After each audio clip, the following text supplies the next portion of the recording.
Good morning, TFR. Good morning.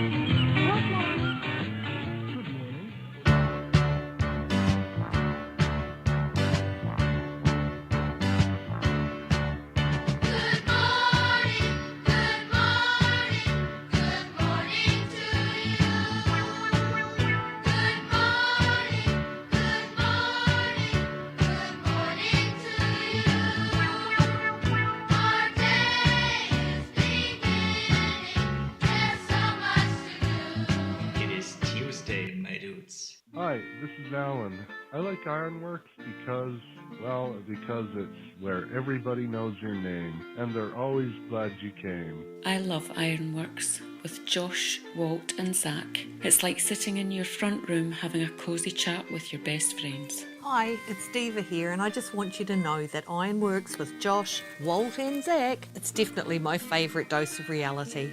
Come join the family and keep it flat.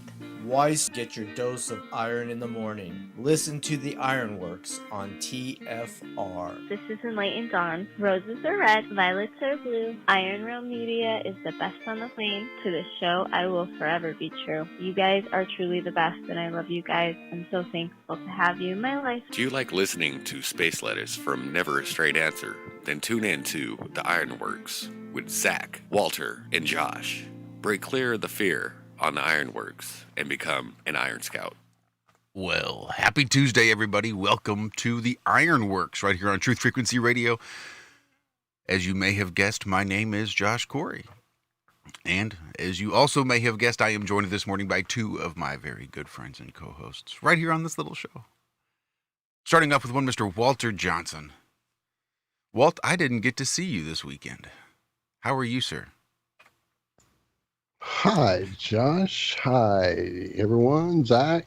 Sorry, I was typing in chat and you threw me with that one. Yeah, we planned on getting together and doing a show this weekend with you and Zach hanging out there at the homestead, but as I was afraid, moving being the hectic adventure that it can be, that did not all work out to our best advantage. You got to spend some awesome time, though, with the man himself. So let's say hey to the man himself.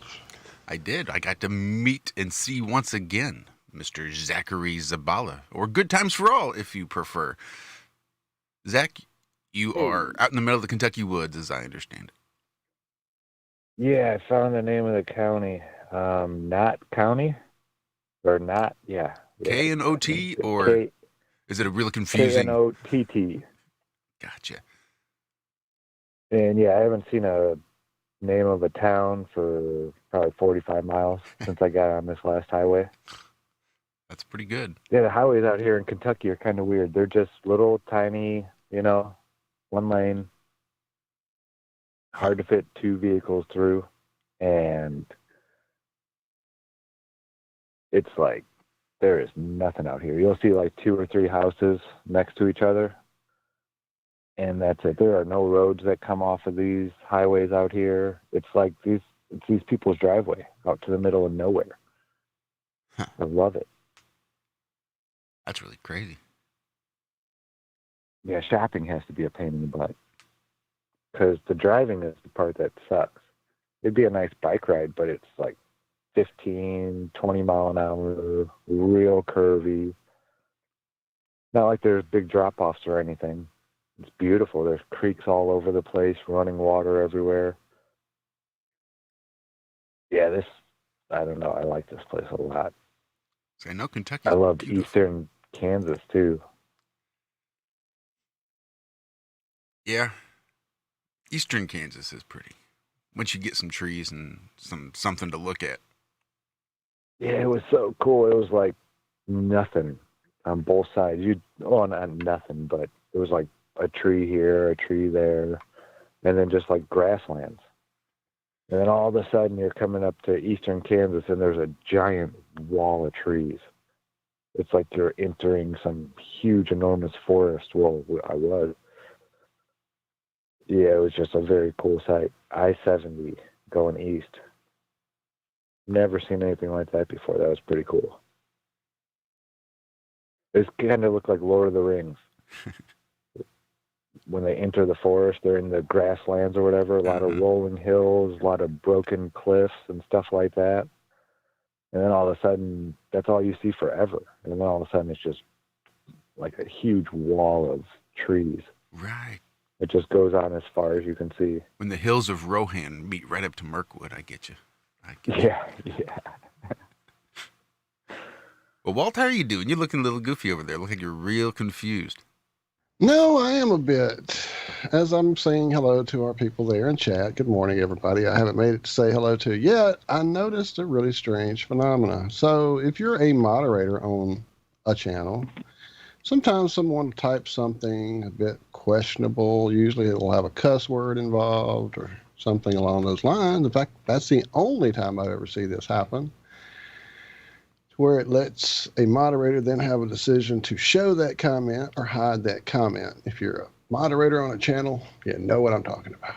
Well, I just so happen to be a moderator on our channel, and I was saying hello to people, and Dilly Gill, shout out to you, Dilly Gill, was typing away, and Dilly Gill said something that was objectionable to the YouTube algorithms. So we all had to choose whether we wanted to show what Dilly told us or hide it. Now, here's what Dilly, in all his audacity, had the nerve to actually type into the YouTube chat. Go to the playlist on my channel to see research on the space shuttle. How dare you? Can't talk about the space shuttle. The fuck were you thinking typing that in my chat, dude? Come on.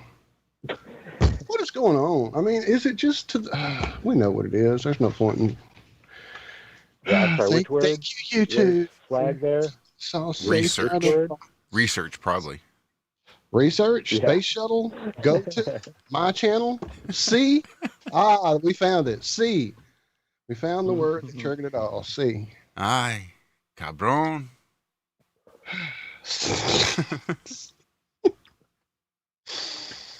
Oh my goodness. Too early for that. It is. Someone else asked, are we up early or have we not gone to bed yet? Usually I'm getting up early for this show. However, basically I have not been to bed. That's me today only. Usually I don't do that. I don't know about the rest of this panel. I know Josh probably got it. I don't even know where I am. Josh is up. I know that. Zach, though, is the wandering midnight ranger there. He, let's see, it's 15 hours. Saturday. No, it was only like 7 hours yesterday. No. Wait, what's today? It's Tuesday. Shit. Okay, so Sunday. I don't even know. It was a lot of driving. The last few days. Hank has been a trooper, man. He's been such a good big boy. Yeah, I know, pal. I know. Yeah, he's been a really, really good co-pilot. I don't think I've heard him whine once. And man, he really protects the truck. I love it. That's awesome.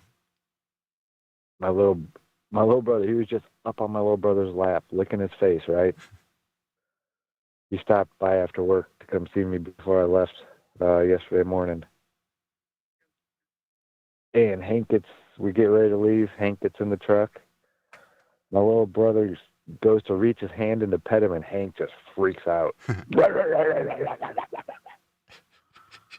Didn't bite him or anything, just let him know, hey, dude, if Dad isn't in the truck and says that you're okay to come in here, then you're not coming in here. That's just how I don't care who you are. That is pretty awesome. He was protecting the truck. Yeah, he had a rough night last night. All people driving, I don't know if it's a four-wheeler place that people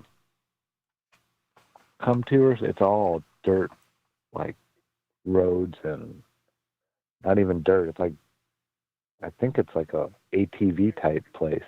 I saw some adventure camp thing on the road coming in here. That was like the first business I've seen in forever. Yeah, the last gas station was 45 miles.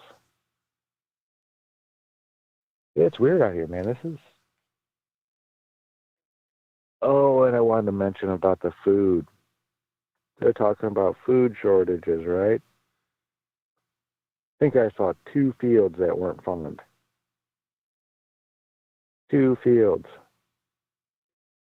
from Denver to here that, obviously had been farmed in the past. And I mean, you saw a lot of wild grassland, just stuff like that, cattle grazing or whatever, but places that had been farmed before, you could tell, had been tilled within the last year or whatnot, this and that. I saw 2 farmers' fields that were farmed the last year and were not being farmed this year.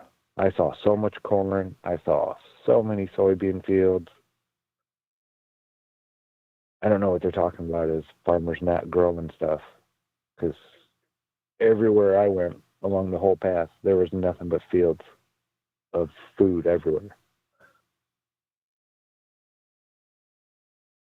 I don't know. We'll see what happens. But yeah, I ain't buying the whole food shortages thing.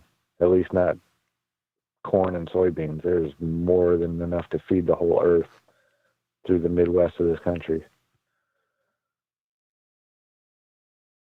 Now, granted, I was on a road driving through, so I don't know what happened, miles north or miles south of that. But where I was, man, it looked green. All the fields were full. Corn looked pretty good most places. Some of it was only, it wasn't taller than me. In Indiana, if it's not 8 feet taller, then you didn't have a good year.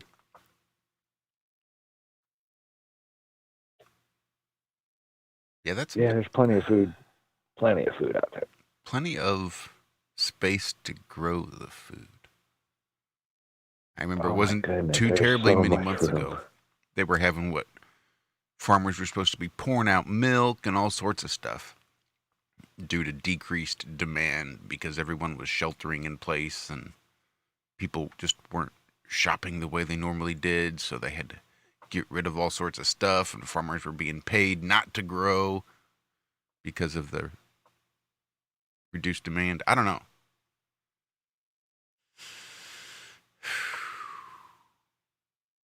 Well, there are out there that ain't listening then, because those fields were full. That's what I was looking for. I was waiting to see a bunch of empty fields, farmers who had been told, oh, you don't need to farm, blah, blah, blah, blah. Nope.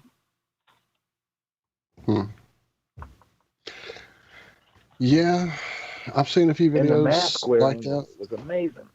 Sorry, Walt. No, go ahead. What was it? I was just saying that the people I saw, I'm not going to name states or anything like that, but I saw a lot of people that did not give a shit about the mask. I didn't have to put one on the whole way across the country. And I walked into plenty of businesses where the shop owners were not wearing masks. Not even a sign on the door that said anything about a mask. Nobody in the towns that I saw were wearing masks. People driving, passing through were wearing masks. I saw people in some of the big cities wearing masks and gloves in their car by themselves. That's gross. It's really gross. Yeah. So Daz in chat asked my question. I've been waiting a minute to ask you myself, sir. Have you seen any interesting ruins out there?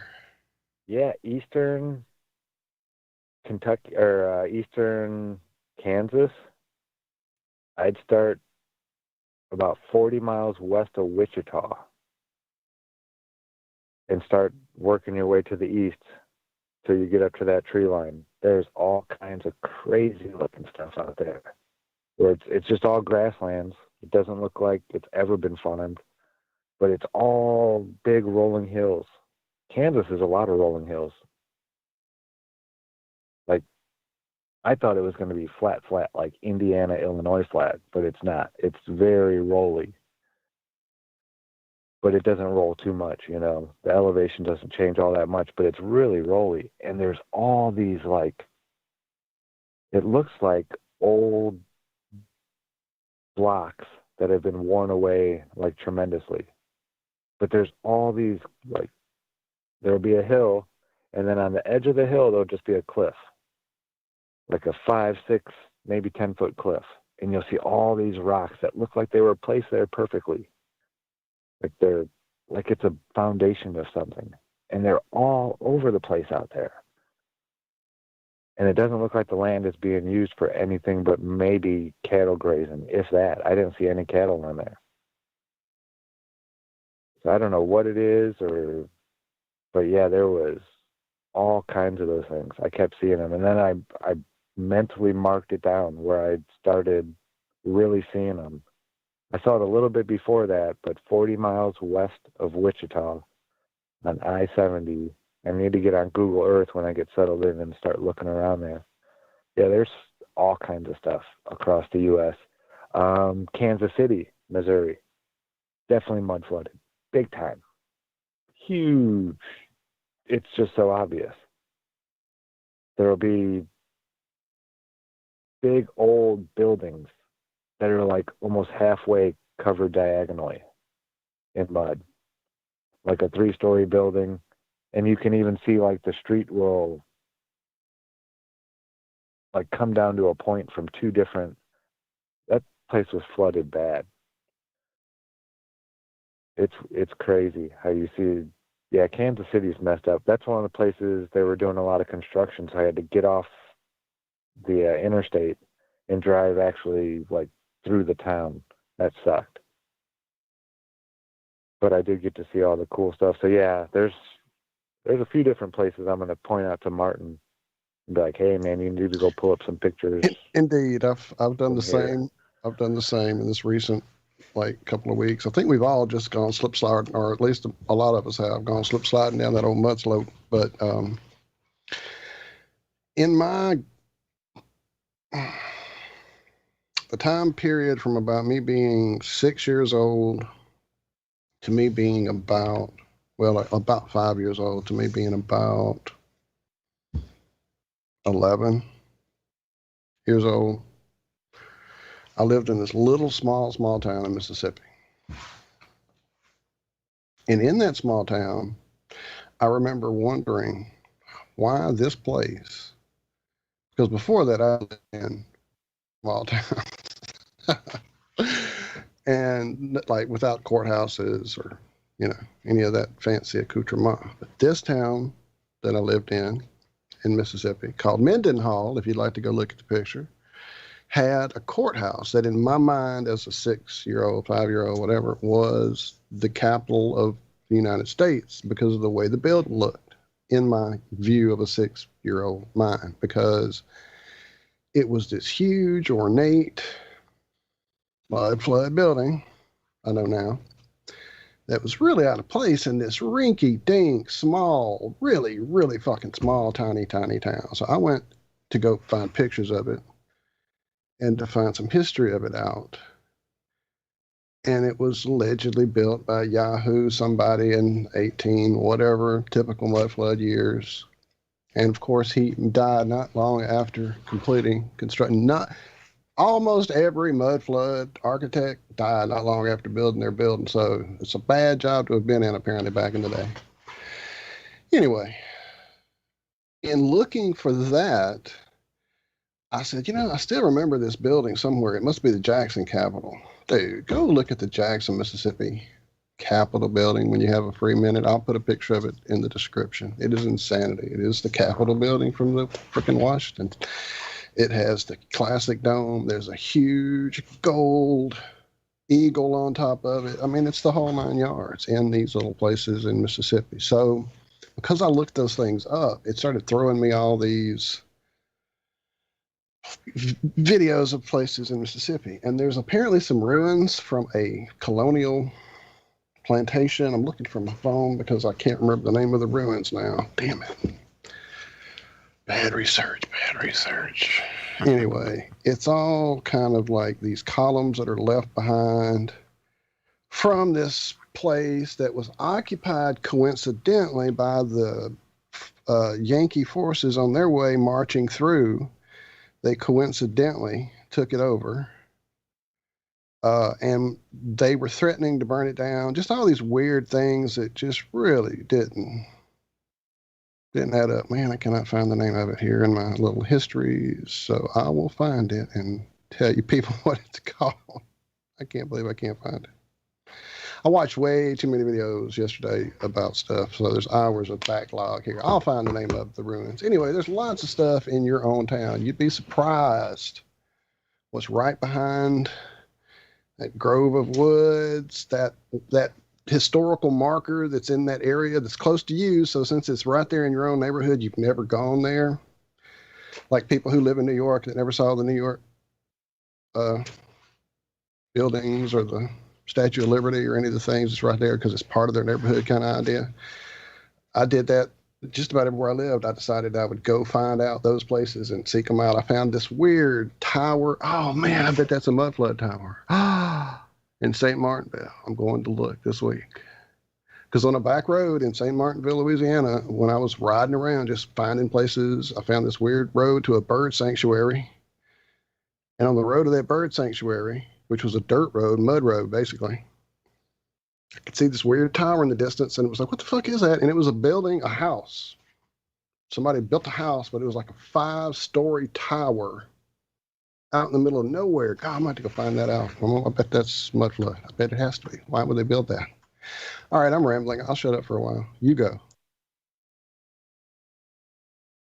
We've got about 4 minutes left before we hit the break. That's probably enough time for me to go.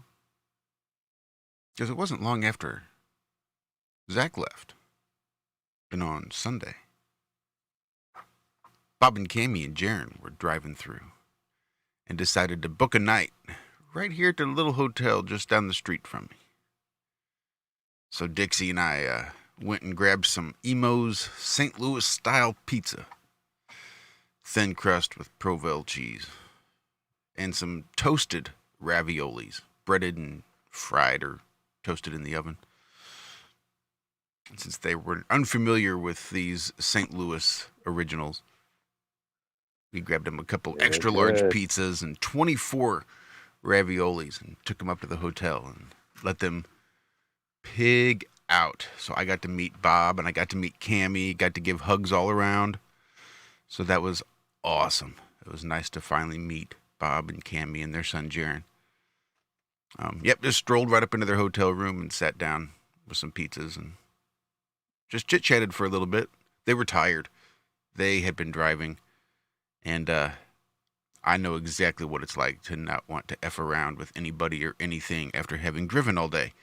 So we didn't really stick around long, but that's all right. Got the hugs in, got some food in, went outside and hung out with Cammie just for a little bit, got some smoke in. So that was nice. Very awesome, yeah, man. Just sharing the energy, just getting in that magnetic field and right. I was really surprised at how,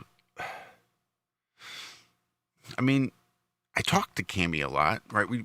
Cammie's a part of Iron Realm Media, so it's, of course she's going to be familiar, but there was a real, I don't even know how to describe it, naturalness at her being in my presence. I don't know. It was really strange. It's like I'd known her my whole life. Like there was the fact that she was there in front of me wasn't really strange, as strange as that is. I don't know. It was this weird experience, at least for me. I don't know. It was still awesome to get to meet the whole family. That was really cool. Cammie has that way about her. The first time I met her too, it was like I had known her, and I really didn't talk to Cammie that much before I had met her at the conference. It's and, like, sorry, Zach. I mean, when like something, she was my sister. When you see something for weird. the first time, there's that uniqueness, the novelty of seeing it in your brain. Like, yeah, it's always been on the screen, and now it's in real life and in person, and it's new and it's novel. And there was none of that with Cammie. It's like I had been hanging out with Cammie and seeing Cammie in front of me my whole life, and it was just another time I'm just sitting here hanging out, sitting down on the sidewalk, chilling, smoking with Cammie. There was no novelty about it. It was really, really strange experience. That's so awesome, man. You got me grinning ear to ear. That's so awesome. Well, big shout out to everybody over there in the TFR chat. I see Alan Holman's over there, and Enlightened Dawn, and Candy. Ispy Nasalies, she's over there. But I see Pat's Fan 420. I see Great One. I see C. Graves over there as well. Just a big shout out to the TFR family. Good night, Pat's Fan 420. It was nice hanging out with you. You sleep well. Guys hanging out with us over there. Thank y'all. We've started hanging out more on our YouTube chat than we do on the TFR chat. Our apologies for not seeing you guys earlier. Yeah. We'll do it a little bit better, starting right after these quick messages.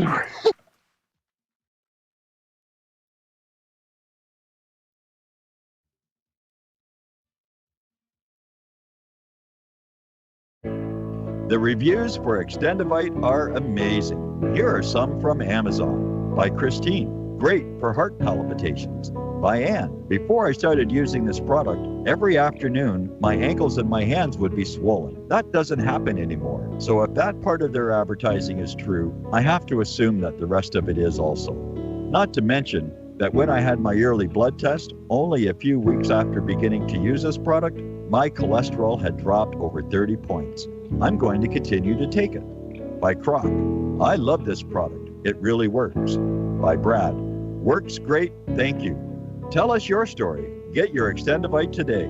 To order, call 1-877-928-8822. That's 1-877-928-8822 or visit heartdrop.com. Extend your life with Extendovite. Poor water quality is a major health issue, and it's only getting worse. Municipalities can't keep up, standards have dropped, and pollutants are increasing. Where does it all end? It ends by keeping the pollutants outside of your home with HydroCare's advanced systems available at Wave Home Solutions. No less than the best purification materials and processes have been developed by HydroCare to provide you with healthy, clean water for drinking, cooking, and showering. HydroCare far surpasses the competition in removing chlorine, odors, iron, lead, chemicals, limescale, and much more. Don't settle for less when it comes to your water. We'll take care of the toughest water problems for you, whether it's from a city or well source. Satisfaction guaranteed. For more information, call 888-997-WAVE. That's 888-997-WAVE. Or go to bestwater123.com. That's bestwater123.com. Wave Home Solutions for a healthy, comfortable home. For 5,000 years, the world was ruled with wooden ships by one man. 242 years ago, a small group of free men crafted a new nation built on liberty and freedom. Global elites have been fighting to destroy this new nation called America ever since. Based on actual events, Charm of Favor tells a true story of how they corrupted the election system. They infiltrated federal agencies and murdered witnesses, judges, and even presidents to keep from being caught. Now, the largest and wealthiest crime syndicate the world has ever known has been drawn out of the shadows. They have killed hundreds of Americans and recently attempted to assassinate half our congressmen. Still, they escape arrest through an almost supernatural charm of favor. Read Charm of Favor and be prepared to open your eyes to what may lie just around the corner. Charm of Favor is available on Amazon and Barnes & Noble.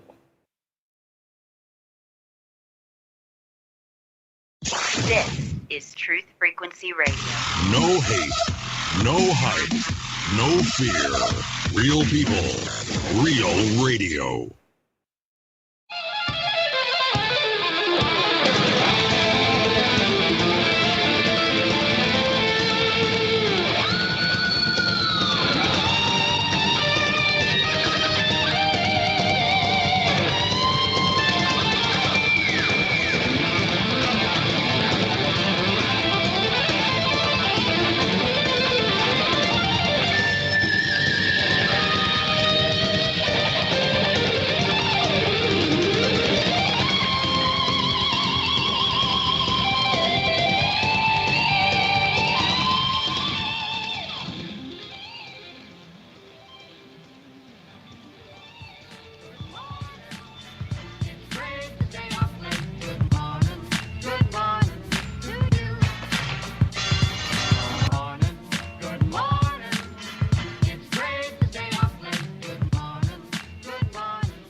Ironworx. Second segment of a whole bunch of nothing this morning because I have been too lazy to dig up space lettuce. That's cool. We're just hanging and jamming. An extra Mojo Nixon shout out to Daz in chat. Everyone in chat, that's a secret little hit for y'all. But yes, I've had some amazing times in Jackson myself, Daz. Amazing stuff there. Lots of good energy, especially there at the Art Museum, where I spent a lot of time. And out on the reservation. I mean, on the reservoir along the Natchez Trace. Lots of crazy energy there. Anyway. Yes. Quite an interesting little town. And some of the most amazing, if you like chicken fried steak, there's a place in downtown Jackson. It's an old school restaurant that's been down there forever. Man, I'm blanking on the name. That's why I went blank a while ago, because the name will not come to me. I'll find it, look it up. I can't remember. Anyway, when I was that was our stop in Jackson for years and years and years. And then I moved away from the area for a long time. And when I went back there for college and living there and stuff, it was still around. I hope it's still there, because I'm going to make a trip over there soon to go see all those places that I vaguely remember as far as the mud flood stuff, especially in that little small town. I plan on making a trip there soon, very soon, before, we can't travel anymore.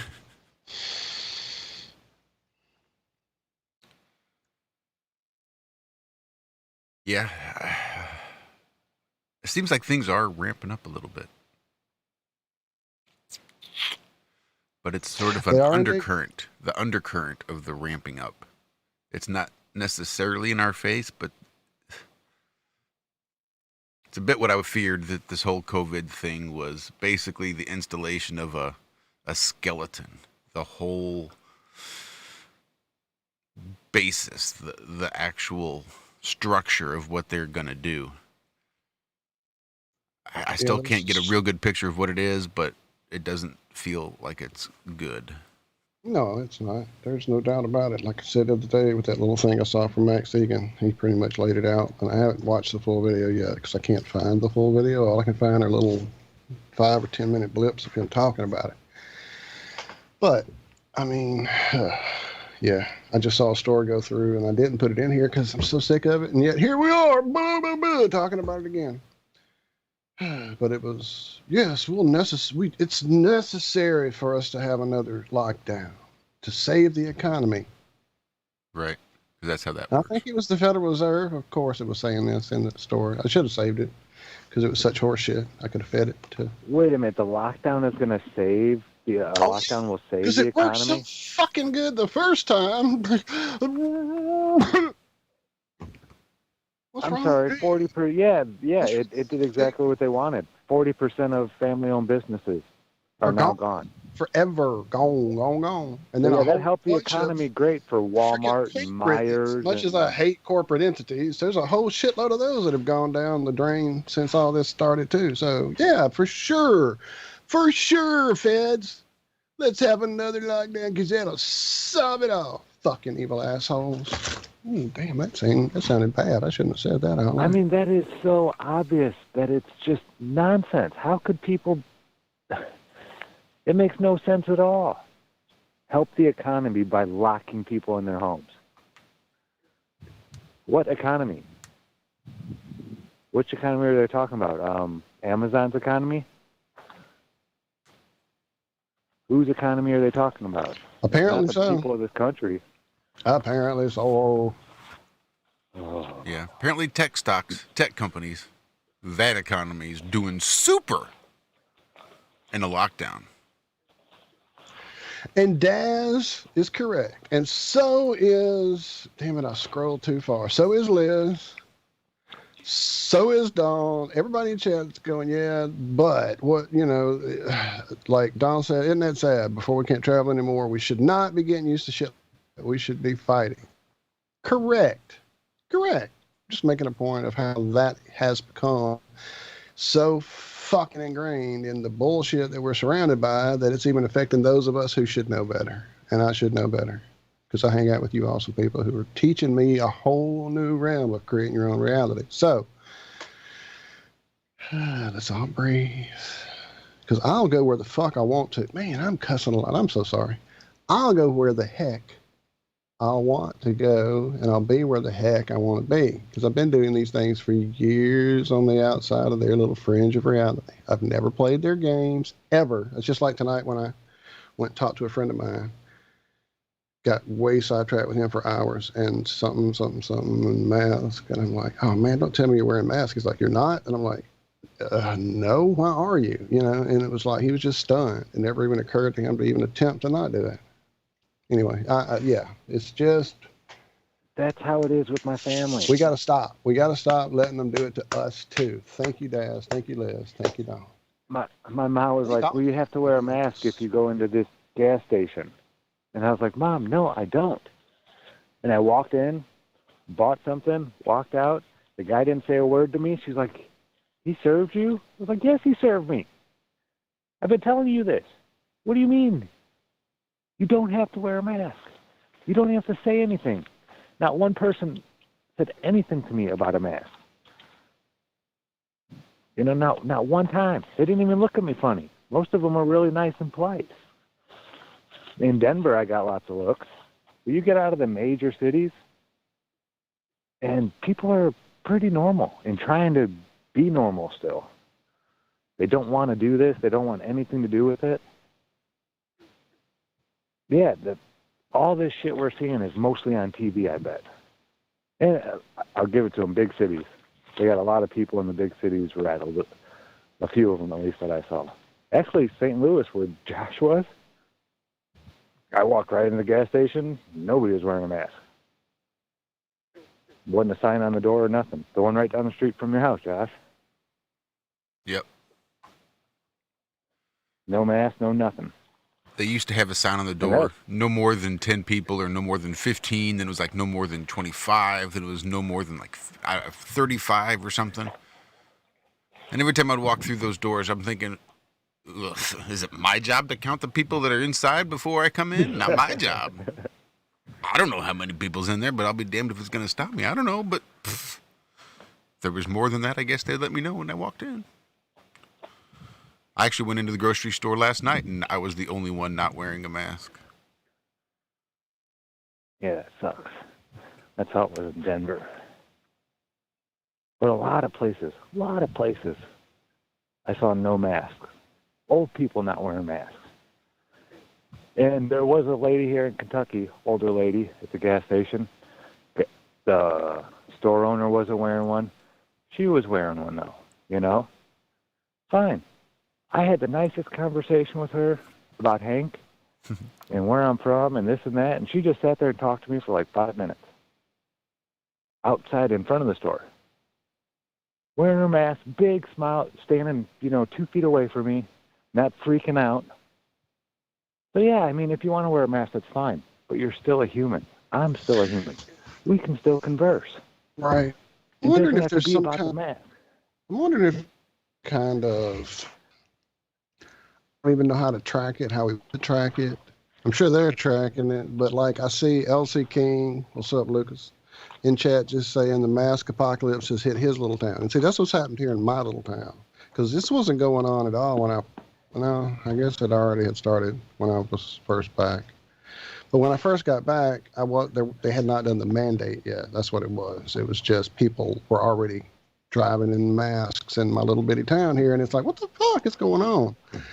Then the mandate hit our state. And then they went nuts. And I mean, nuts. Every time I would go in one of the stores, someone would say something at the door, and I would go, I'm not wearing a mask, and I'd get my cart and go on about my day, and then they finally stopped bugging me. But I was shocked at how many people are. There was maybe one person in every store when I would go in besides me without a mask, and I was just shocked at this town being that compliant. But you're seeing these huge places. I guess the ratio of people to chlorine in fluoride in the water, and the ratio of people, when it doesn't work, if it's a small town, they all get the fluoride, and in a big place, it kind of spreads it thinner. I don't know. That's interesting, because it's definitely insane here in this little town of ours. And see, now I'm just like Michael Kilpatrick in chat at Walmart. They don't even look at me anymore. I just walk on in, and that's even in the bigger towns up the road. The lady, I got in, the first cart lady, sir, do you have a mask? Nope, don't need one. Grabbed my cart and walked on. And then got all my shopping done, got to the checkout, and she at the thing was about to go, sir, you have to have a mask. I'm like, no, I don't. And I just kept checking my stuff. She's like, well, how are you doing that? I'm like, because I don't wear a mask. And she just looked at me. She couldn't even comprehend the words that would come out of my mouth. Isn't it? It's like, what do you mean we cannot wear a mask on my face right now? Yeah, you just don't put the damn thing on. It's that easy. And look, I got in chat again. So I'm sorry, John Savage. I know you're rolling over in your afternoon bed. Savage! Or mid-morning bed? Mid-morning? Yeah, mid-morning bed. Yeah, I'm going to start making should be some up noise early, here, so I'm going to mute for a second. You do that, sir, as I talk bad about John being awake. He told us the other day he's awake these days at this time. John Savage, I'm looking at you. John Savage, John Savage, John Savage. Will it work? Will it work? Stranger things have happened.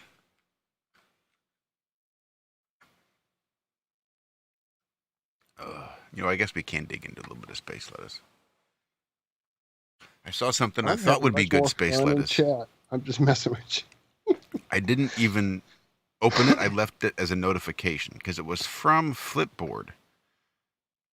But for some reason, they decided that I needed to see some business postings. So in the business section on Flipboard, it's telling me that Earth is hurtling toward a catastrophe worse than the dinosaur extinction. Good to know. No. That's what it says. Several points in the history of our planet, increasing amounts of carbon dioxide in the atmosphere have caused extreme global warming, prompting the majority of species on Earth to die out. In the past, these events have triggered a huge volcanic eruption, triggered by a huge volcanic eruption or asteroid impact. Now, Earth is heading for another mass extinction, and humanity's activity is to blame. The author here is an Earth and paleoclimate scientist and has researched the relationships between asteroid impacts, volcanism, climate changes, and mass extinctions of species. So he sure knows stuff. So global warming, death, death, death. Humans are bad. Cow farts are bad. Big, long story, lots of writing. Last paragraph. Earth's next mass extinction is avoidable if carbon dioxide emissions are dramatically curbed and we develop and deploy technologies to remove carbon dioxide from the atmosphere. But at the current trajectory, human activity threatens to make large parts of the Earth uninhabitable. A planetary tragedy of our own making. The end. Yes, you heard that correct. They want technologies to draw out carbon dioxide from the atmosphere. It's not that hard, people. Have they not heard of photosynthesis? I'm sorry, I had to interrupt. Super secret technologies. Woo! Yeah, that infuriated me right there for a sec. I'm sorry. Whew. All right, I feel better. All right, guys, go ahead. Nope, I wonder if we could get a research grant. I've got a great idea for a great way to pull carbon dioxide out of the air. Grow food, not lawns. Everybody plant hemp. All sorts of good ideas. Technologies, if you will, out there to what was that? I'm hoping that was Zach's phone somehow. Zach, was it your phone? Hello, Zach?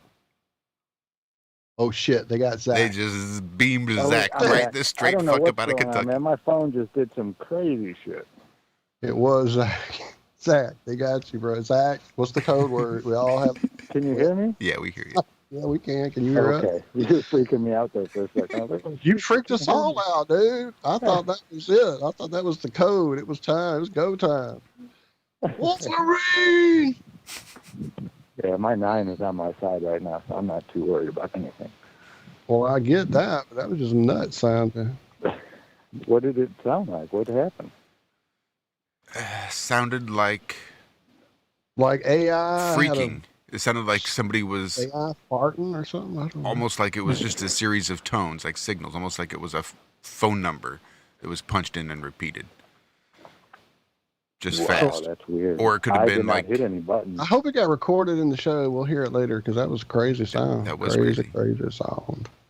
Shout out to Nuka Cola in chat. What's up, Nuka? Duma apparently has a new viewer in here watching the show with him, with us, and him. What's up, new watcher? I cannot say that name. I can't say your name. Luke Hanyo? Is that it? Luke Hanyo? Welcome to the show. Oh, wait, there's another name underneath. Which name is the name? Is it Alan? Or is it the other thing I mispronounced? Okay, you got to get me straight, Nuka. I'm so confused on who I'm supposed to be saying hello to now. But hello to your new friend, whoever it is. Either that Alan name that I didn't say correctly or the other name I said incorrectly. I need more coffee. Me too. Lots. Here's the caffeine. Lots.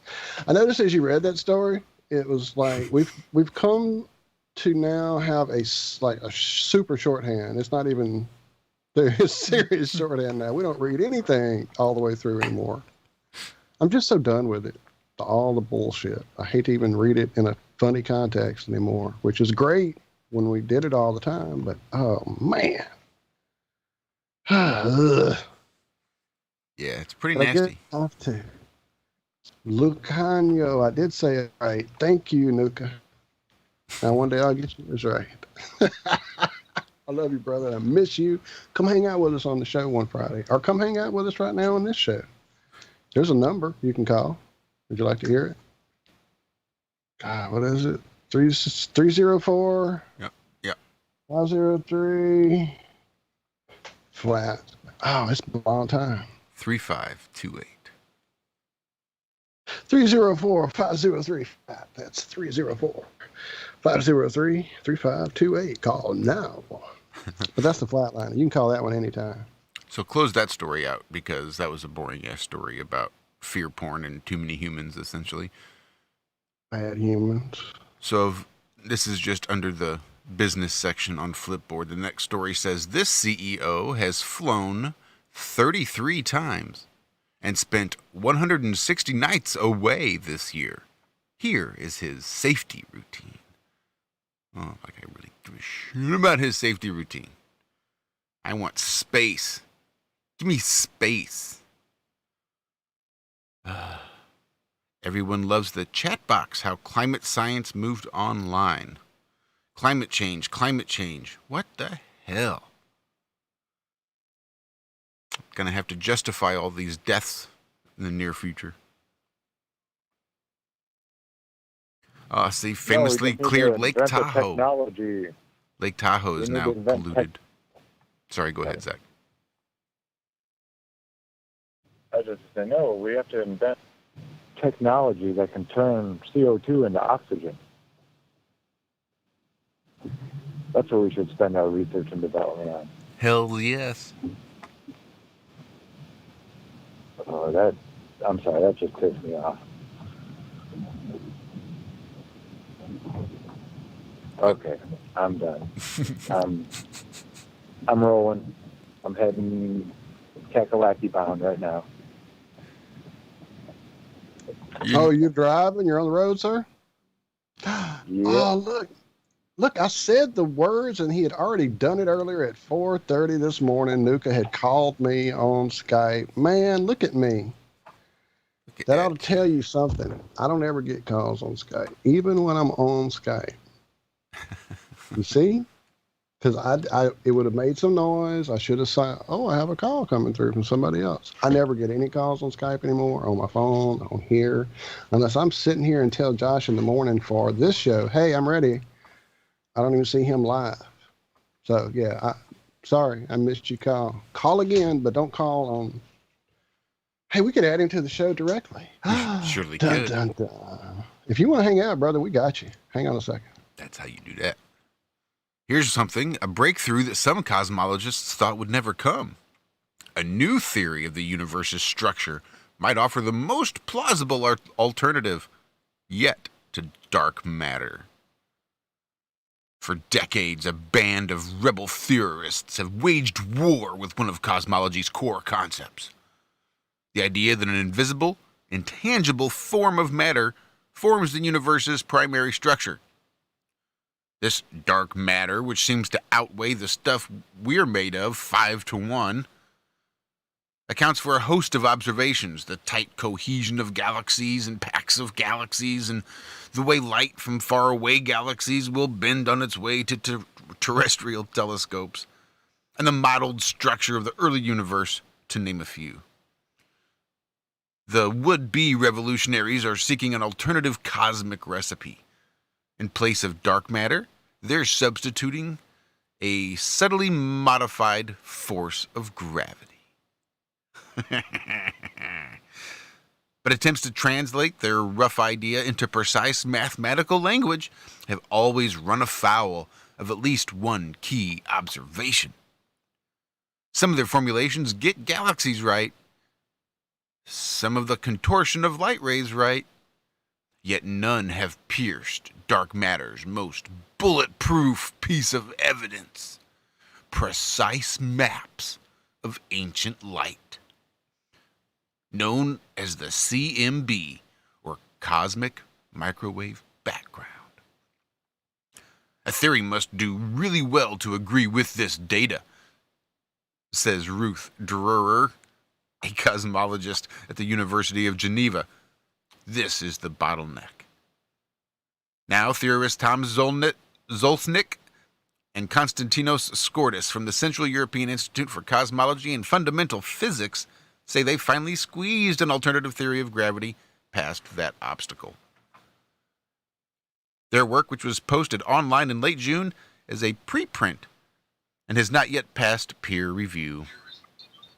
It uses a tweaked version of Einstein's theory of gravity to reproduce the iconic map of the early universe, a feat that even some rebels feared to be impossible. For 15 years we've been dead in the water, says Stacy McGowan, an astronomer at Case Western Reserve University, and a longtime advocate for modified gravity theories, who wasn't involved in the research. It's a huge leap forward. Jesus. And again, look, I'm shorthanding this because this is all fucking theoretical. This is ridiculous. Look, I'm still scrolling this stupid ass story. Give me the last paragraph. It's all I want. Nice. All right. So, while you were doing that, I fumbled around, and actually, while trying to add him, he called, and I got the call this time because our controllers were listening and heard me bitching about not getting the call the first time, so they fixed that. So I got the call this time when he called, but I declined that call, and I think I've added him to our show now. Have I done that? Are you there, sir? Can you hear me? Calling you, sir. Duma, come in, Duma. Hello? Oh, he's there in the distance. Very quiet, but we can faintly hear you. Hey, can you guys hear me now? Almost There. getting better. Almost. It's getting better. How's it going, guys? Did you join with your device, or did you call when you joined? I was trying to call you, Hi. and Now then you're I better. saw your call, and then That's- I answered your call. I don't know what happened to my call. I declined your call to get you on this call, and now we hear you much better. Now the algorithms have caught up to you, sir. Yeah, I think they just needed to Nice. readjust. What's up, man? Well done, Walter. You actually pronounced the name properly for a change, which is For a change. remarkable. You're correct. That is remarkable that I was able to do it because I've been murdering yours for what, 4 years now? 3 years? And Josh, how's it going? Hold that thought. That is break music. That's what I was going to tell you is we're going to add you and long enough to tell you, hang on a minute, because there's break music. So give us what I guess to sell some help or about our own show. One of those things is going to happen. Censorship and regulation is becoming an ever-growing problem in today's modern media.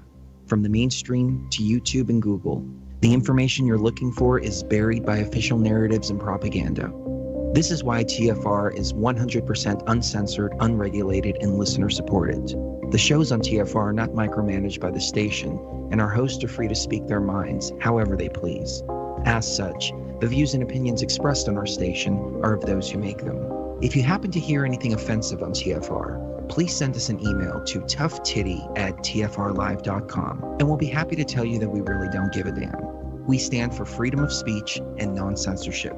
If you also stand for free speech, you can go to tfrlive.com/sign-up and sign up for a TFR supporter pass and help us in our mission to keep the airwaves uncensored and unregulated. TFR Live, your uncensored and unregulated protection from deception.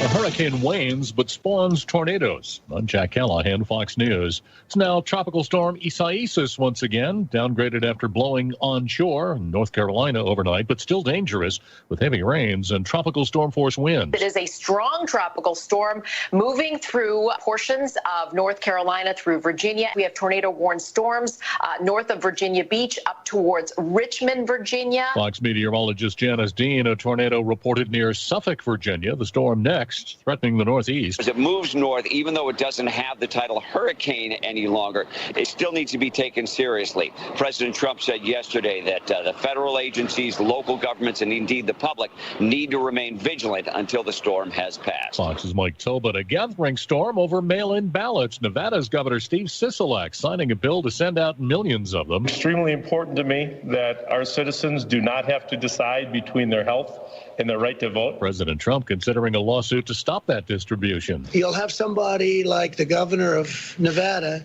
come out with this massive plan out of nowhere to take millions of ballots and send them all over the place. You'll never know who won that state. The president says mail-in ballots are an invitation to voter fraud.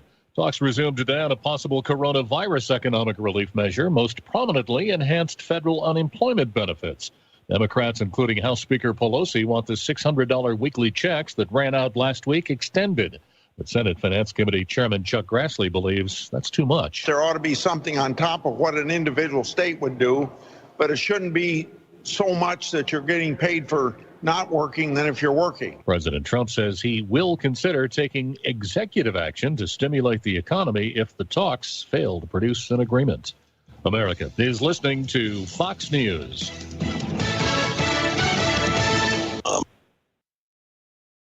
This is Truth Frequency Radio. The wicked ones obviously under heavy Masonic influence.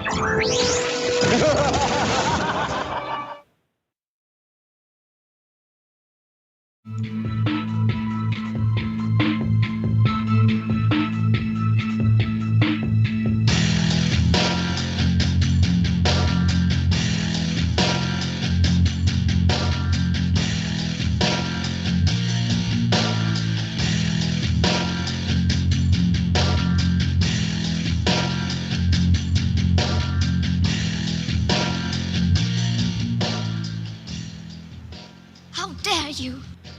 Good morning. I'm here. Wake up. Come on, wake up. Wake up. Wake up! What is dark matter?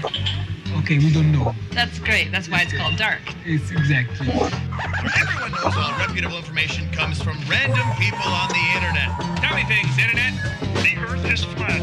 It's like school in your hand. Okay, dark matter is something we do not know what it is. We believe the dark matter is there, but we have never detected it. Well, What I'm afraid of course, is that there is no dark matter out there. There was one? There is no dark matter out there. We need to think really hard, I have come here to chew bubblegum and kick ass. And I'm all out of bubblegum. Put that in your pipe and smoke it.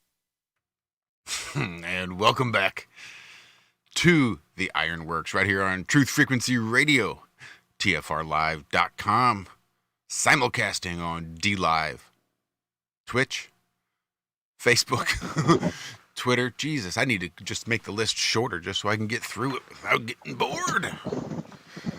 But we're hanging out with our buddy Unkululeko Duma.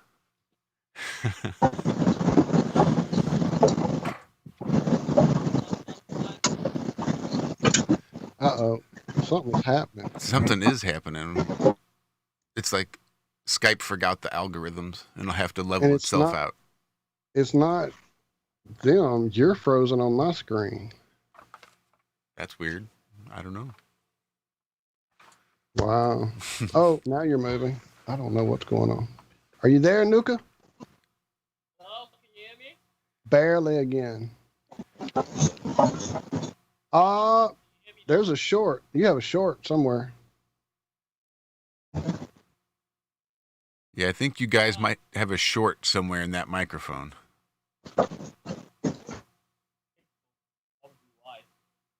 That might be what it is. Yep. Yep. That might be it. It's probably in the base where you plug it in to the computer or to your phone. For those of you who don't know, Nuka is an old-time, long-time friend of the show. Wow.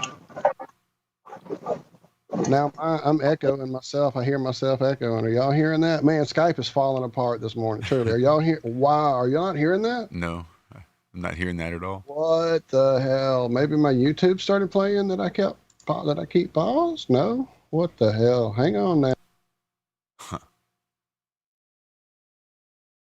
Now this is true. So this is really strange because first we had Zach's weird little whatever the hell that was. Then we can't hardly hear them in and out. And then you froze up and now the echo's gone. It just stopped. Wow. Now come on. You didn't see my lights dim and blink? What the fuck? Is this it? Is the reset going down? Dude, my lights just dimmed and brightened up. Yeah, or I'm having a stroke. One of the two. What the hell? Wow, they just did it again. Okay. I don't know what the hell's happening. That's weird. Maybe there's some kind of electromagnetic thing truly happening right now. I mean, not all bullshit aside. Not the big one, I hope, but something. Because, yeah, weird shit's going on. Anyway, as I'm still trying to fill you guys in, it's truly been almost, 3 years at least now? 4, probably? Probably. At least 3. That he was winding his way through the early days of trying to figure his way out in all this and didn't really, I guess, find much, like all of us, nobody to really talk to in his immediate circle. So he reached out to me in one of my videos on my actual Flat Earth Head channel, and we invited him on the show, and he's been hanging out with us off and on since then. He went out with his crew, and they all did some flat smacking, and I don't know, we got to catch up and see what's been going on since then, because he has not been around for a minute. So fill us in, man. What have you been doing? I see you've already got somebody here with you that you smacked, or maybe they were pre-smacked. I don't know. Still can't hear. It sounds like it's listening to a different microphone.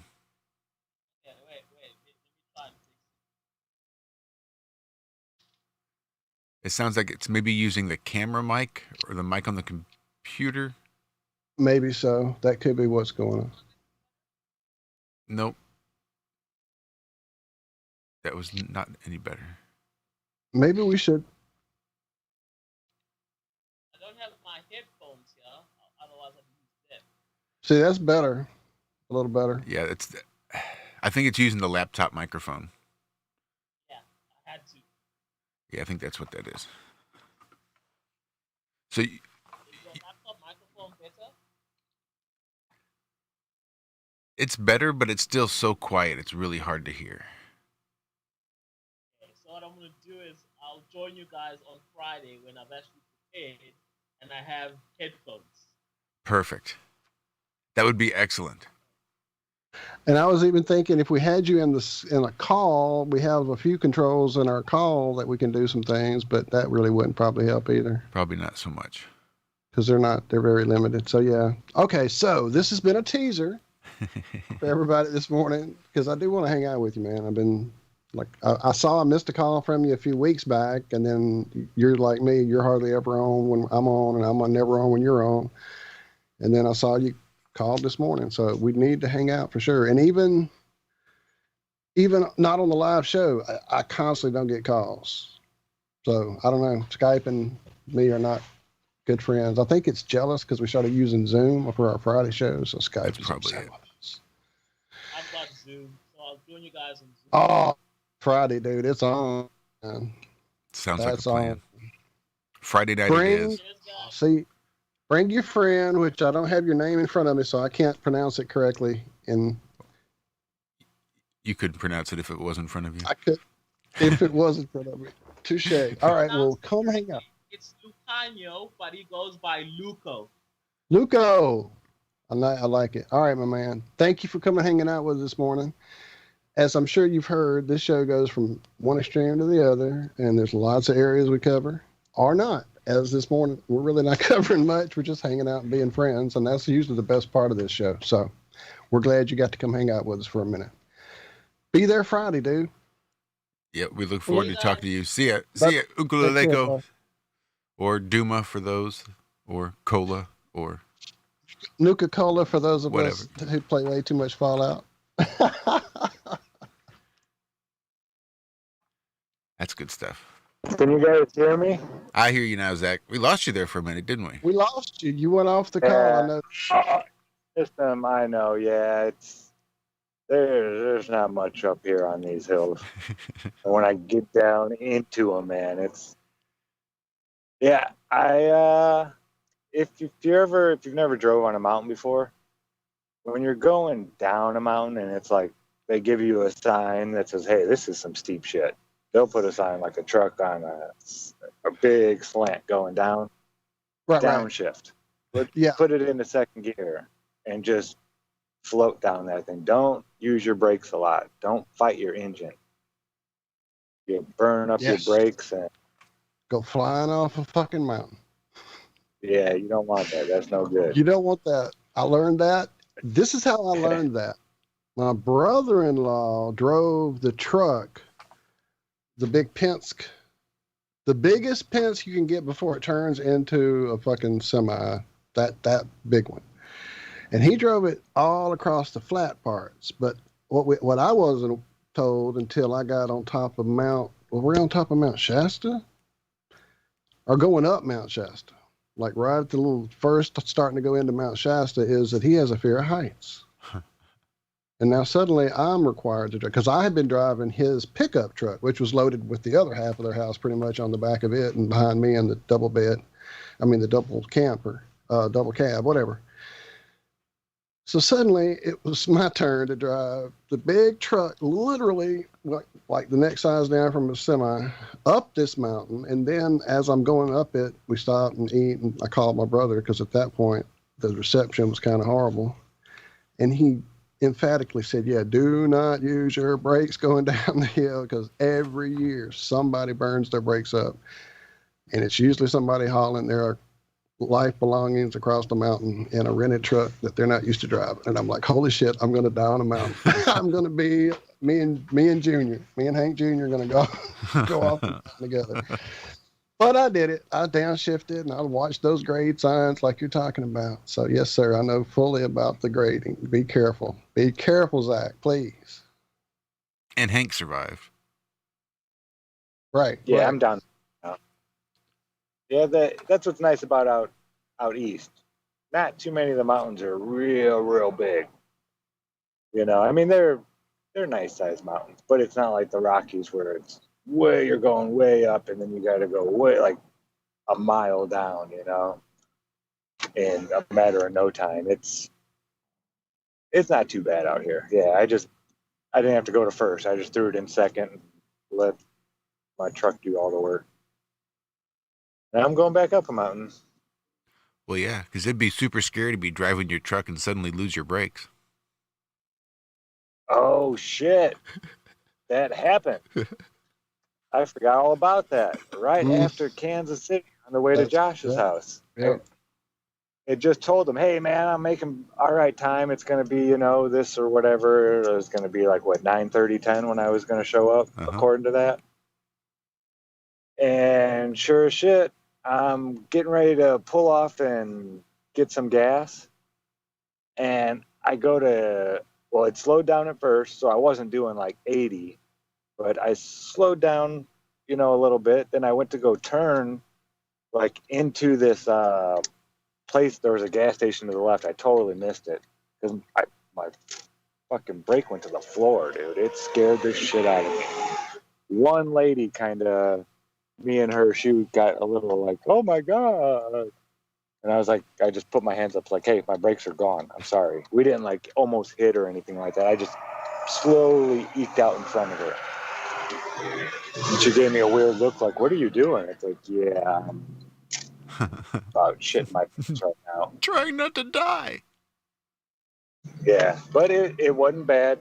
What was it? Half hour, 25 minutes. I was back on the road, heading back out. It broke in a real, because brake lines can be a pain in the ass. But and I just had them done when one of my buddies had put the brakes back on. He there's a little gasket because it goes along your axle in the back, and there's the little gasket there that is supposed to be there to stop it from rubbing against the little clip that holds it and wearing a hole through it. Well, he didn't put the gasket back on, or it just wore out, and it just ate a little hole right through it. Right, real easy spot to get to. And there was an O'Reilly's Auto Parts 3/4 of a mile down the road. So, I mean, it couldn't have happened at a better place. I got real lucky.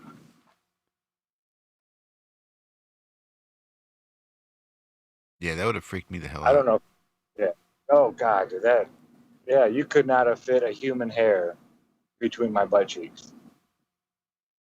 I was like, oh, every muscle in my body just like, and it wasn't even that bad of a place. It just, and I used the Lord's name in vain. I felt horrible. And I don't ever do that, but I did. I yelled it. And see, that doesn't seem to be in vain. That seemed to be a pretty legit purpose, pretty legitimate circumstance. Yeah, I was pissed. I was pissed because I wanted to get to your house, and I thought this was going to put a damper on it. It put a little damper on it. Not too bad. Not too bad. It still wasn't nearly as long as I would have liked, but. No, I was hoping to get there like early afternoon, hang out all night. Yeah, what was it, like 10:30? Something like that? Yeah, right around there. 10:30, something like that. Yeah, that was a long day. That was a 15-hour excursion there.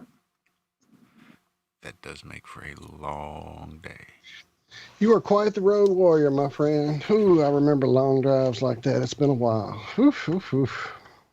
Since Oregon, actually, that trip out to Oregon is the last long drive I did like that. 15 hours is my longest stint. And I was 15 minutes from Josh's house.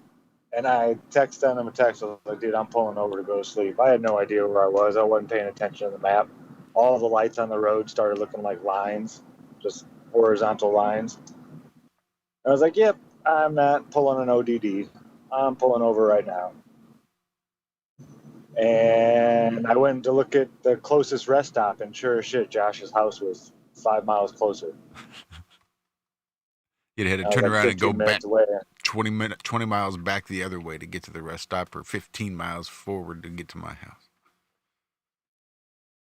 Yep, that was an easy choice. Shit, if it would have been even vice versa, I would have still went to your house. Sleeping on a bed, you know, with walls, or sleeping in my truck. Yeah. Especially with Hank. There's not a lot of room there. Yeah, well, it's 2 bucket seats anyway. Even without Hank, it sucks. It's not a truck for Sure. Yeah, for some reason I thought that was a bench seat. Yeah, I actually did too. Hell, I've been in that truck and I thought it was a bench seat. Yeah, that's nuts. Something. Damn it, it's gone now. Something you said. Zach, shoot. I don't know. I think I'm back. You're back. You're back. I went Yeah, you're popping in and out for sure. Yeah, it's like crazy, dude. Whoever built these highways, I mean, somebody built them, because it's like I'm driving through the middle of a mountain almost right now. It's just like sheer cliffs on both sides, and you can see how it was cut away. This wasn't naturally done. Yeah, it's wild.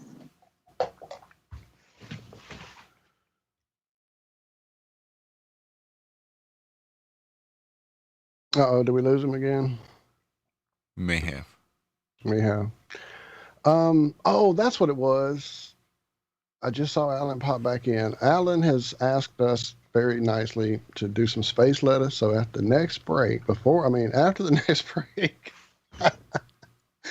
we're going to do a non-condensed, full-on space lettuce story just for Alan. I will find one. All right. I don't know where they are, but I know we have some that we didn't ever do. Well, I see that the new SpaceX Starship failed miserably. They were attempting a launch and apparently couldn't even get the engines to start.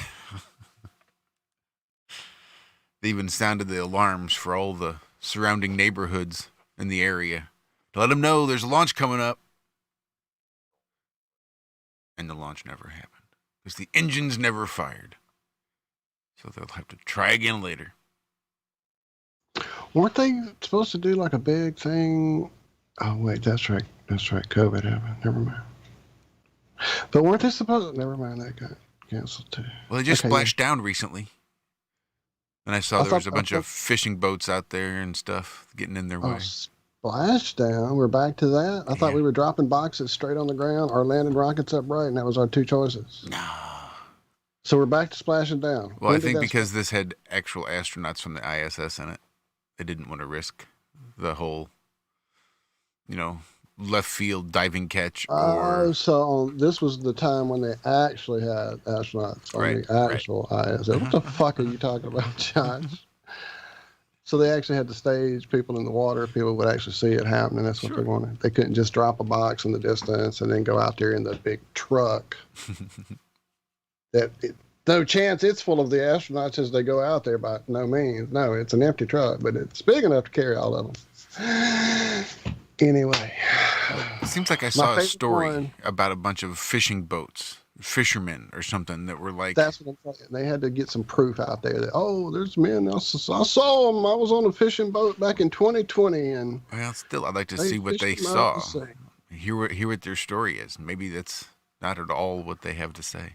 I'd be curious. I'd be real curious.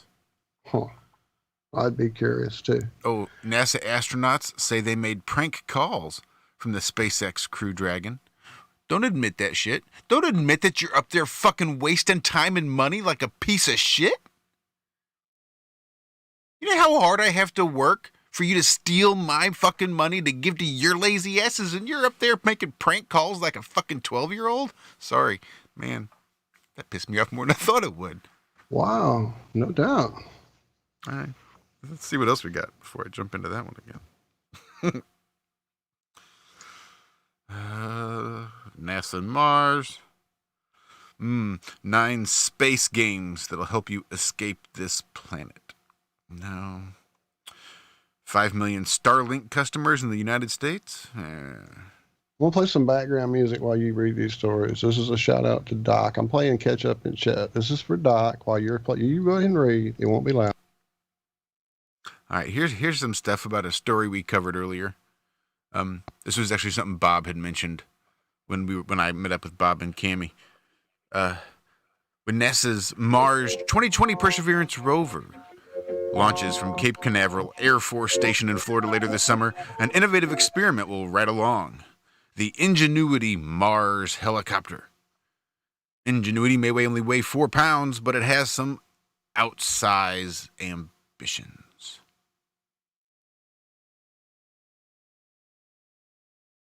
Sorry, Walt, you turned it down too low. You have to turn it back up. I'll shut up and let you play. Nope, we lost it now. Now I don't hear anything. Oh, really? I broke it? Yeah, it's broken. That's weird. 'Cause I did hear it. There's definitely no sound coming out of it now. Well, the Wright brothers showed that powered flight on Earth's atmosphere was possible using an experimental aircraft, says Harvard Grip. Ingenuity's chief pilot at NASA's Jet Propulsion Laboratory in Southern California. With Ingenuity, we're trying to do the same thing for Mars. Here's 6 things you should know about the first helicopter going to another planet. Ingenuity is what is known as a technology demonstration, a project that seeks to test a new capability for the first time with limited scope.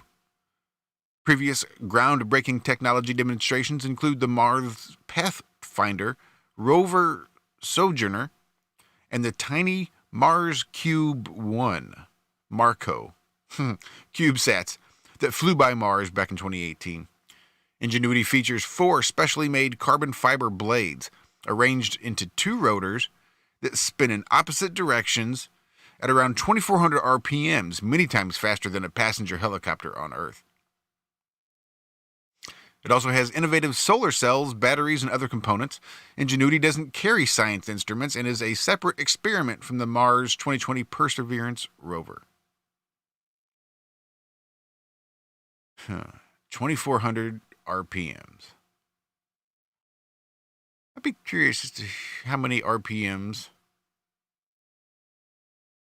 a passenger helicopter on Earth spins at. Well, I was going to ask, doesn't a helicopter blade have to have a certain amount of air pressure within an atmospheric area for it to actually function? Well, Mars That's just like there's not enough atmosphere that we've been told that what the atmosphere is on Mars to actually even let a fucking parachute work. That allegedly is how the first 2 or 3 landed before they started just bouncing them off the surface. Again, that's the best way to land shit for NASA, apparently, is just bounce it off the fucking ground. Sorry, it makes me mad too. No, you're right. Mars' atmosphere is about 1/100th that of Earth's. It is small enough that it cannot even be reproduced here on Earth, correct? So, But we're going to fly a fucking chopper in it. That's what they think. They're spending an awful lot of money. Sorry, that's my phone because that's I'm reading you. it. I was like, I know my phone's way over there. No, that's me. Oh man, what a morning! What a morning! Let's see. Ingenuity will be the first aircraft to attempt controlled flight on another planet. I'm just gonna go ahead and Reader's Digest this stuff. Ingenuity is a fitting name for a robot that is the result of extreme creativity. High school student Vanessa Rupani of Northport, Alabama, originally submitted the name Ingenuity for the Mars 2020 rover, but before it was named Perseverance. NASA officials recognized the submission. Oh, it's about that time. Getting pretty close. All right. It's real creative, so Ingenuity's good. Ingenuity has already demonstrated feats of engineering. I'm not even sure if I want to get this. Demonstrated it was possible to build an aircraft that was lightweight and able to generate enough lift in Mars' thin atmosphere. I don't know how you did that. I think you're just making things up. The Ingenuity team will count success one step at a time and then just make up other successes. We did it. We did it. If Ingenuity succeeds, future Mars exploration could include an ambitious aerial dimension. Okay, sorry, that was boring as all hell. 6 things that we've just sort of made up about stuff. Well, we're almost to break, so I guess we'll make up more of it after that break. It seems like there was some music I wanted to play on the way back, and now I can't. Oh, it's for Alan. That's what it'll be. We'll have us a little Cyndi Lauper on the way back. Well, they really do just want to have fun. Well, they may not. They may want to have more fun than you know, actually. I'm always a deep cut type dude. I like the big hit songs from a lot of folks, but I usually dig deeper in their catalog and find little nuggets of my own. So, yeah, it won't be the usual Lauper that you know and love, but it's my favorite.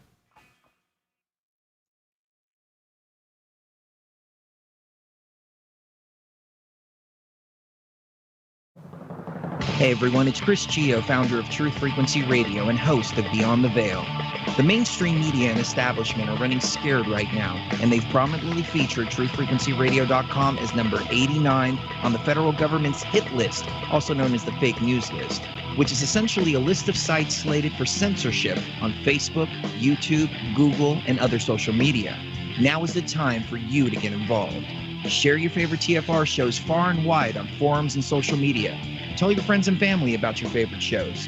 If you're a business owner, get in touch with us to feature your product or service right here on TFR. And if you haven't done so already, become a TFR supporter now and get unlimited commercial-free downloads in high quality. Visit truthfrequencyradio.com/sign-up. Thank you for making TFR the leader in independent and uncensored talk radio.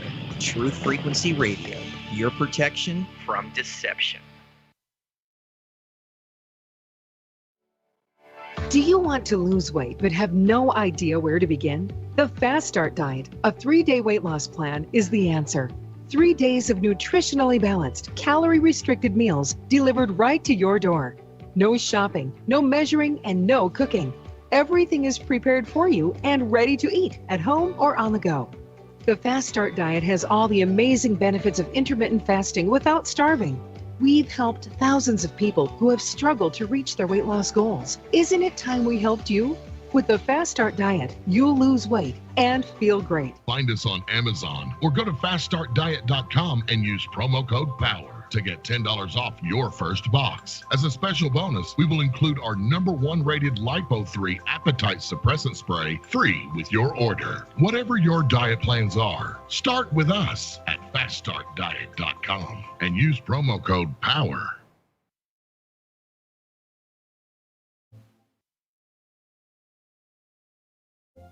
For millennia, mankind has been searching for answers to the big questions, such as, where did the universe come from? Where did we come from? Why are we here? Are we alone? And just what the heck is the Sasquatch all about? I can't promise you answers, and neither can the Woo Crew, but they invite you to join them Friday night at 7 p.m. Eastern, midnight in the UK, for Freaky Friday, exclusively on Truth Frequency Radio. Spirituality, multiverse, quantum mechanics, the occult, and so much conspiracy analysis that it will make your mind melt. Take my word for it. Freaky Friday. It's more than a show. It's a way of life. I am Stephen Hawking, and I am proud to be a Wookiee.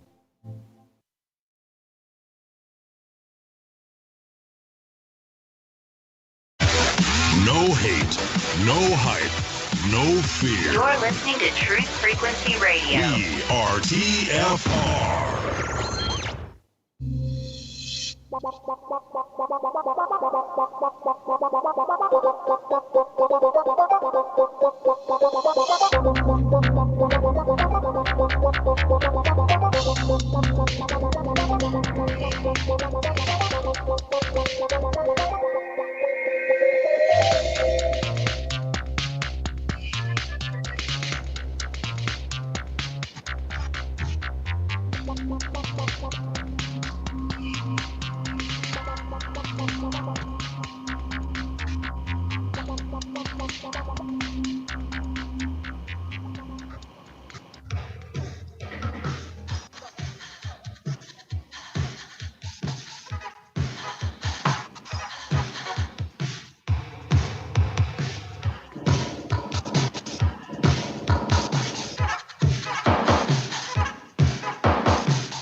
Here's a message of importance to millions of people who are continually pale and washed out, weak and run down. Doctors will tell you that these conditions are often caused by a deficiency of iron.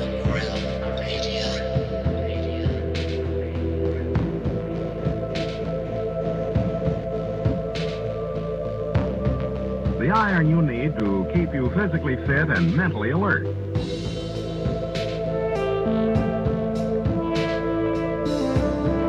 Medical studies show that 2 out of 3 women and many, many men lack the daily iron your body requires in a form your body can easily use and put to work.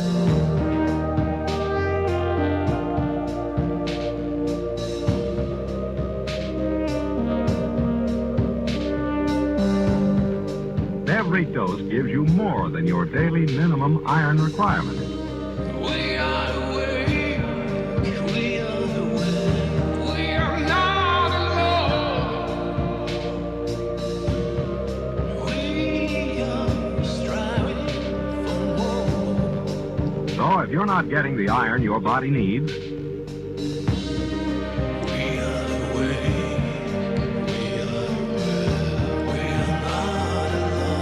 you feel weak, run down, and are easily upset,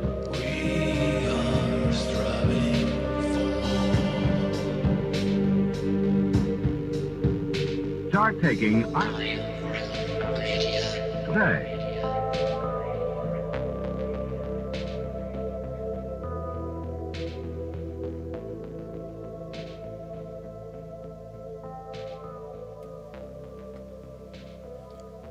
You were fading the music out, Walt. I think you were when I started this. I did. It was Okay. like we was working as a team. It was brilliant. It was almost like we had done this for years.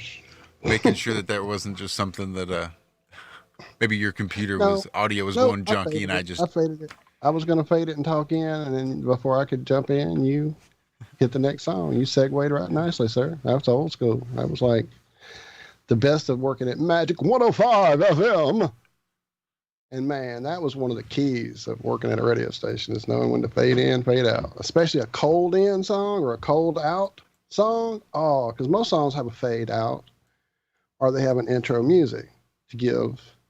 Truly, back in the programming days of early music, of the radio, it was designed that way, to have a talk in and a talk out. And then some songs just start cold or start out or leave cold. You got to know your shit. And that was my thing. I used to love to go from an out cold to an in cold. That was my thing back at Magic 105. Anyway, but yeah, it was nice. Nice fades there. I liked it. And we actually got another request. Call in. I'll stop. But yeah, Candy wants to hear Gravity. I think Dawn and Candy want to hear Gravity. I'm sure everybody does, because especially John Savage. If there's anybody wants to hear Gravity, who it's can't John. get enough of Gravity, it's John. Well, I've got it right here. If we can remember to. Savage. Wait, what? I'm sorry. So I've got it pulled up right here. So if we can remember to do it at some point, then. If you guys remind us in chat about what, 3 minutes, 4 minutes? How long is it? About 4 minutes. It's 3:47, I think, is what my time shows I'll say here. it's right in that 4 minute area. Yeah. So. At least that one we won't get hit on. For sure. Oh yeah, this show, enjoy it live, because it probably won't be on YouTube later after I did the Cindy Lauper. I couldn't help it though when Alan said he wasn't quite aware who that was. Of course, the song I played didn't help at all, because it's one of her more obscure. Is it though? Because I'm pretty sure that was a radio hit. Do you remember that on the radio? Yeah. I remember it vaguely on the radio. I remember it on MTV during that period. That's where I found it because I had already gotten tired of the hits. I mean, I like her. I love her voice. I love the songs. Don't get me wrong. I loved them, but they were really wore out on the radio. This one wasn't worn out on the radio, and it didn't get played often in MTV rotation. And the fact that as a young teenage boy, I knew exactly what that song was about made it really a song I really liked. So, She Bop is the name of the song. Go look the lyrics up. I won't spoil your young virginal mind with what it's about. Anyway, but yeah, it's a great song, and it's got a little you can metal that song up. Anyway, so yeah, that's enough of that. I'll stop. Zach, did you make it back? Liz has a request. She wants to hear David J. Karen's Ends of the Earth, one of my personal favorites as well, Liz. You know, I put a bug in his ear. That was last year, not long after that song hit, asking him to come on the shows, multiple, because we do a radio show where his music would be featured quite prominently if you'd love for that to be a thing, and also a YouTube show and blah, blah, blah. And at that point, he said, yeah, please play all you want of my music. But he was about to either, what was he, go on tour? Is that what he was doing? Something. He was doing something, and he couldn't come on then, and then just kind of get back with us when he got through with that. And then I can almost guarantee he's probably not touring because I don't think anybody's touring right now. So maybe I should hit him up again.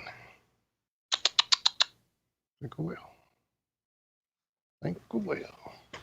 Coming to you live from the living room, David J. Karen. Dude, there's been some amazing music happening during this craziness that unfortunately has happened to us all.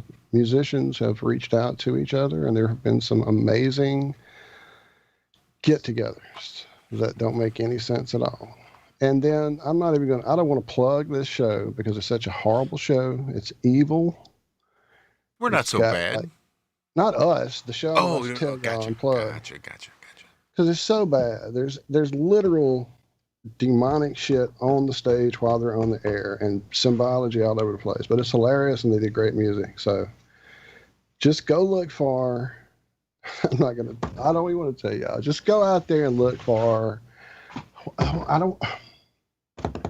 what is the name of the band now?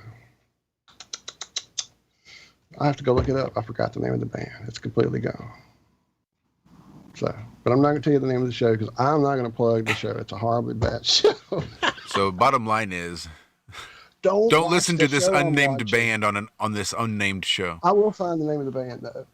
Words to They live were by. amazingly good at doing these songs with the other bands that would come on. Because that's what's happening on this show is a lot of people, before the lockdown, all these people were going on the show that are from all these other bands, and this heavier stuff that I like, Dillinger Escape Plan and Clutch and stuff like that. And they go on the show and they all get together and do these crazy cover tunes like they did Prince's Purple Rain the other day, but they metaled it out. And that's what I was saying about metaling out the She Bop song. I like when a band takes a pop song and turns it into a metal song. Sorry, I rant about music because I likes it. No, rant away. Just found a new band too that I've kind of got a new little taste for, and it's really a screwy, heavy band fronted by a young lady who can scream with the best male vocalists out there, and then she switches from this amazingly intense screaming to a voice like an angel, singing amazing choruses and other parts of songs. And in the live video, the band is real great energy, and she has a great energy, and I will definitely tell you to go check out The Anchor is the name of the band. The Anchor Band. Go check them out. They're really good. I may play some of that on the show. Before this devolves into Magic 105's Hit Ride Home in the Afternoon with Walt and Josh on your drive time.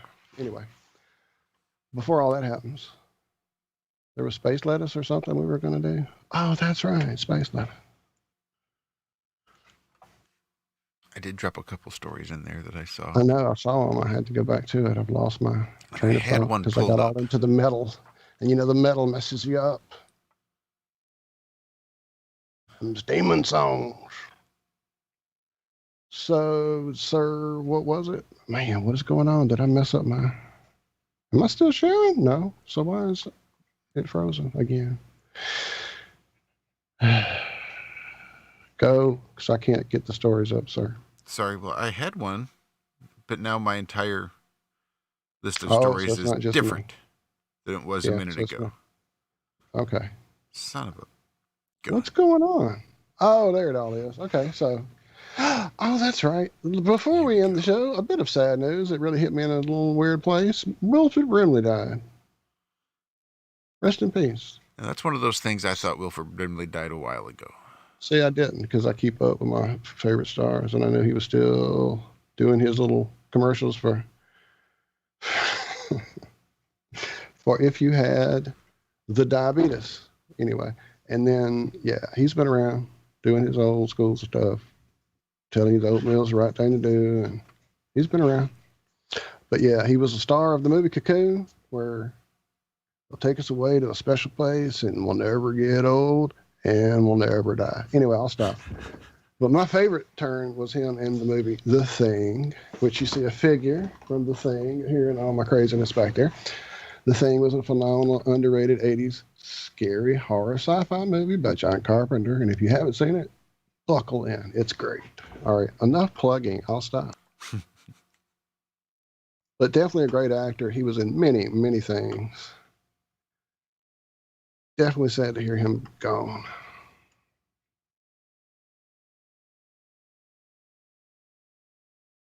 Okay, now it's your turn. Sorry, I'm still busy getting lost looking for space. Let us move over. SpaceX. Amazon is sending its own satellites into orbit. Thousands of internet satellites to rival Starlink. Thousands from Starlink, thousands from Amazon. What the fuck are they putting up in our skies exactly? Who allowed this? It's a whole web of surveillance cameras floating on balloons, sir, as they're playing. I mean, satellites, I'm sorry, because you can't do that with balloons, right? A team of scientists says the age of the universe is about 12.6 billion years old. Whatever. Mm-hmm. Well, it doesn't matter anything you're saying, because according to Forbes, Josh, you should just trust the experts and stop doing your own research when it comes to science. Yeah, true that. I mean, come on, dude. What are you thinking? What are you thinking, all you flat earthers out there with your lasers and your levels and your theolidites? I know, Nick, they don't work. And your gyroscopes and your cameras and all, you're looking for a curve. What are you thinking? Do not do your own research when it comes to science, according to Forbes, who has become quite the science source in spite of them not being a science magazine. Anyway, so according to Forbes, yep, research both sides and make up your own mind. Well, that's simple, straightforward, common sense advice. And when it comes to issues like vaccinations, climate change, and our favorite blue, what'd you call it? While ago, blue beer bug. Shout out. Anyway, it can be destructive, dangerous, and even deadly. Shame on you. The techniques that most of us use to navigate most of our decisions in life, gathering information, evaluating it based on what we know, and choosing a course of action, fucking common sense things. Well, that can lead to spectacular failure when it comes to scientific matters. What are you thinking? The reason is simple. Most of us, even those of us who are scientists ourselves, lack the relevant scientific expertise needed to adequately evaluate the research on our own. In our own fields, we're aware of the full suite of data and how those puzzle pieces fit together and what the frontiers of knowledge is. When laypersons have opinions on those matters, it it's immediately clear to us where their gaps in their understandings are and where they've misled themselves in their reasoning. Talking to you flat earthers. When they make up the arguments of a contrarian scientist, we recognize what they're overlooking, misinterpreting, or omitting, unless we start valuing the expertise that legitimate experts have spent lifetimes developing. Doing our own research could lead to immeasurable, unnecessary suffering. Look at the suffering you people are causing. Good Lord, this is a long article, and it feels long. Oh my goodness. What have I started? Yeah. No way. I think that's the new defense against space lettuce. We'll just make space lettuce stories so long, nobody wants to read them all.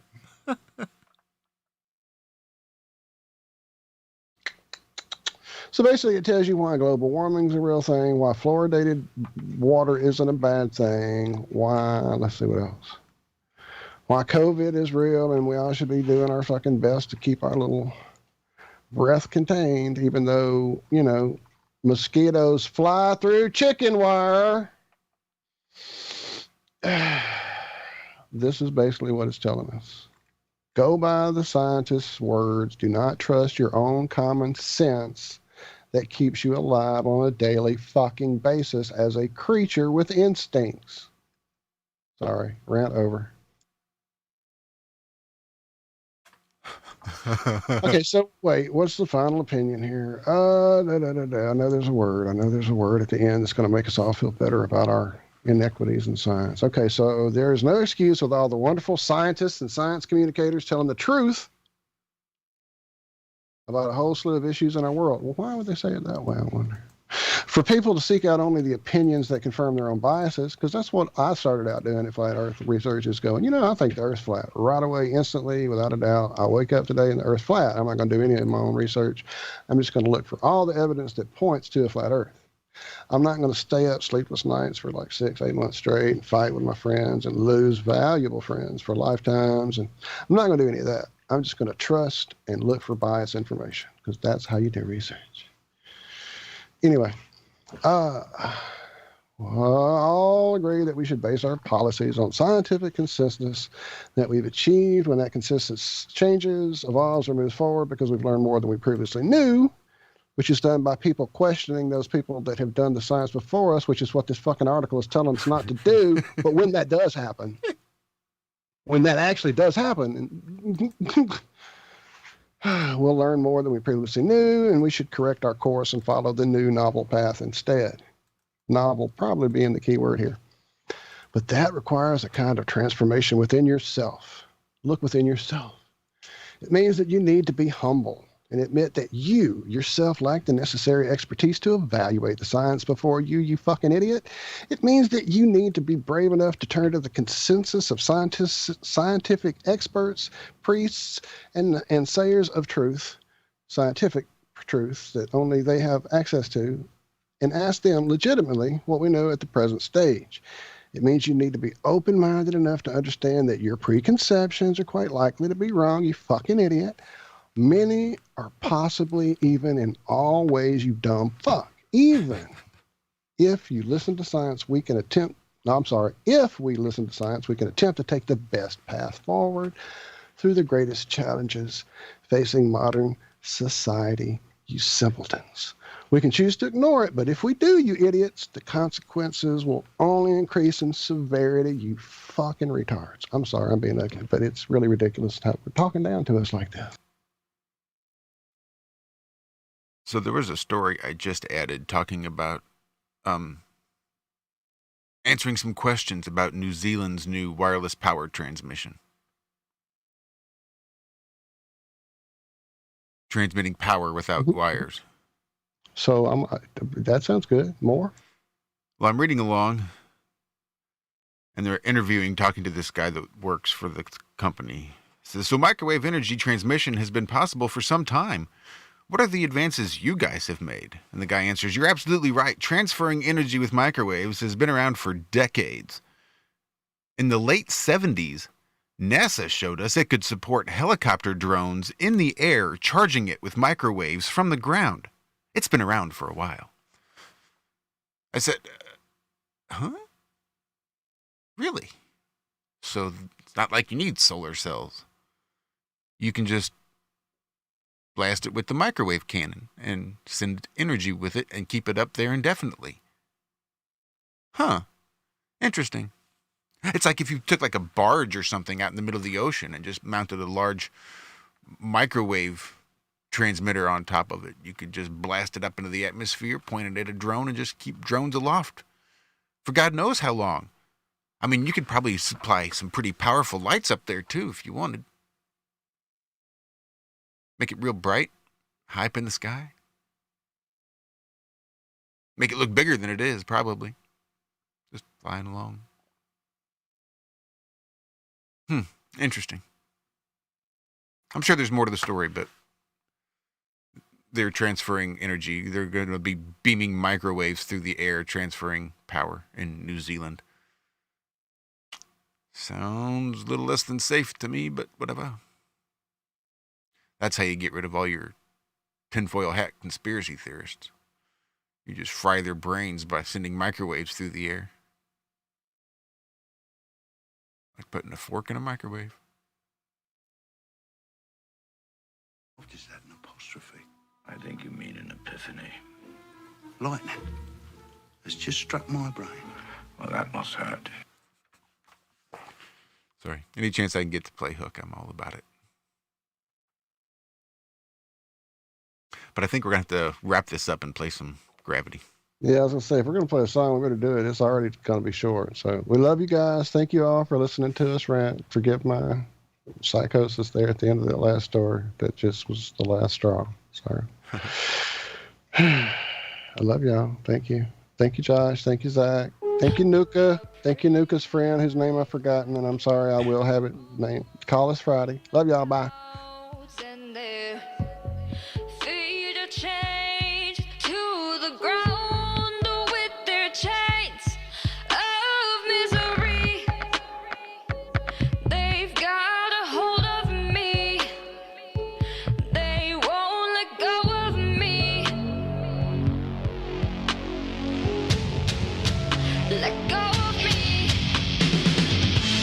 They might have gravity on their side.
Love you guys. We will see you right back here on Friday morning. Be good. Be well. Have a great rest of your week. Stay human.